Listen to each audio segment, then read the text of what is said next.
Здание Центрального военного госпиталя Министерства обороны было построено в 1967 году. С тех пор здесь ни разу не проводились ремонтные работы. На протяжении долгих лет многие отделения больницы находились в плачевном состоянии. Впервые за долгие годы ремонт в Центральном военном госпитале Министерства обороны начался в конце 2022 за счет средств государственного бюджета. Ход работ контролирует сам глава государства. В начале своего визита в госпиталь Аслан Бжани осмотрел завершенные и текущие ремонтные работы в хирургическом и поликлиническом отделениях.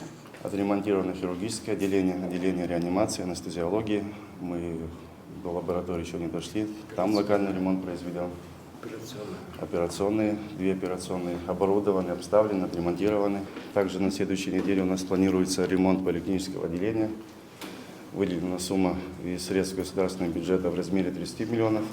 Часть военного госпиталя была восстановлена, фасад, вот вы обращали внимание, коридор, приемные отделения. Это вот работы проводились в 2023 году. А в целом ежегодно государственным бюджетом со стороны государства на поддержание госпиталя по различным направлениям выделяется около 40 миллионов рублей.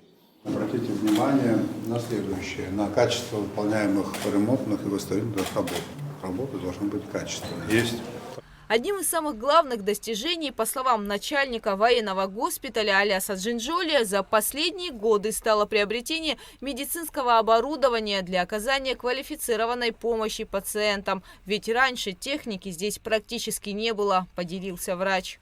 Внебюджетный фонд инвалидов нам выделил сумму в размере 8 миллионов, за счет чего были приобретены лапароскопическая стойка, эндоскопическая стойка и УЗИ-аппарат стационарный. Он находится у нас на 2-м этаже. Операционный стол, лампу операционную мы сюда доставили из наших лечебных учреждений. Инструментарий, набор, сухожар, автоклав и рентгеновский аппарат тоже был передан в данное лечебное учреждение. И оказывается в полном объеме медицинская помощь экстренная, плановая.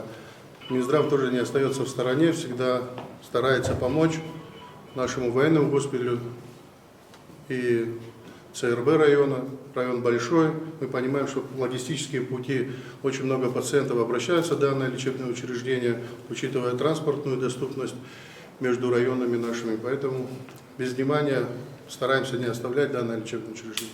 К новой приобретенной медицинской технике президент преподнес в дар медперсоналу больницы портативный аппарат ультразвуковой диагностики. Здесь, кстати, сразу же осмотрели первого пациента. Хороший аппарат.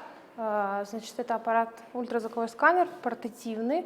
Нам необходим для проведения ультразвуковых исследований у постели больного. У нас есть сканер, который стоит у нас в кабинете ультразвуковой диагностики, но он стационарный, его невозможно транспортировать. Нам нужно пациентов перевозить туда, к нам, в кабинет. А сейчас, благодаря этому аппарату, потому что он мобильный, мы можем проводить ультразвуковые исследования у постели больного. Как у первого пациента здоровье? Отлично. Небольшие изменения есть в щитовидной железе, диффузные, но ничего, справимся. У нас здесь есть отличный эндокринолог, кстати, в штате. Мы с сегодняшнего дня службу УЗИ переведем в круглосуточный режим. Да, большое спасибо. У нас единственный центральный военный госпиталь. Государство и в дальнейшем будет уделять внимание развитию этого госпиталя. Здесь всегда вы будете чувствовать заботу государства. Спасибо. Спасибо. Также в госпитале на протяжении долгих лет существовала проблема с водоотведением. Сейчас идут работы по откачиванию воды из подвалов здания. Дня 2 с подвала воду очистим, и в течение месяца мы уже запустим, чтобы очищалась канализационная система. А подвалы все подтоплены, да? На протяжении какого времени? 30 лет.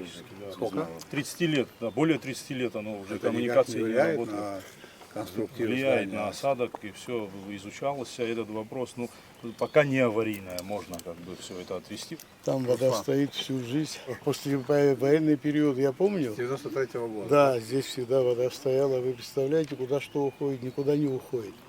Вот сейчас локальное очистное сооружение привезли на 350 человек, поставили, запустили тестовый режим, воду отвели.